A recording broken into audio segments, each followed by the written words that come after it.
The Waqf Amendment Bill 2025 has received the President's assent recently and has now become a law. Let us discuss the important provisions of this Act and the controversies surrounding it. The new Waqf Act is also known as Umeed Act. Umeed here refers to Unified Management Empowerment Efficiency and Development. This legislation seeks to amend the Waqf Act of 1995, which controls the administration of Waqf properties. Now, what is a Waqf property? A Waqf is a property donated by Muslims for a specific religious, charitable, or private purpose. Ownership is considered to belong to God. Once a property is designated as Waqf, it cannot be reclaimed by the donor. Waqf boards in India oversee approximately 8.7 lakh properties with an estimated worth of 1.2 lakh crore. The new Amendment Act seeks to modernize the framework governing Waqf properties, introduce technology-driven management, and ensure transparency. So, the major changes now are: first one, inclusion of non-Muslim representatives in central and state Waqf boards.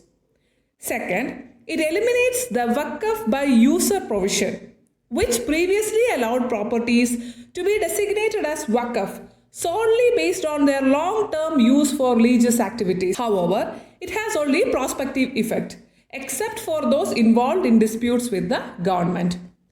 The third change is Section 40, which granted the Waqf board the authority to designate any property as Waqf land, is removed now. Fourth, it creates a legal separation between trust and Waqf. Fifth, only practicing Muslims for at least 5 years will be allowed to dedicate property to Waqf. Sixth, women and children must receive their rightful inheritance before any property is declared as Waqf. 7.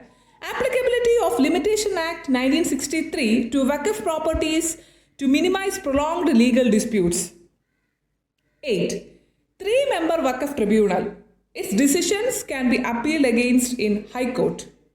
And finally, institutions generating an annual income of over 1 lakh will undergo government-mandated audits.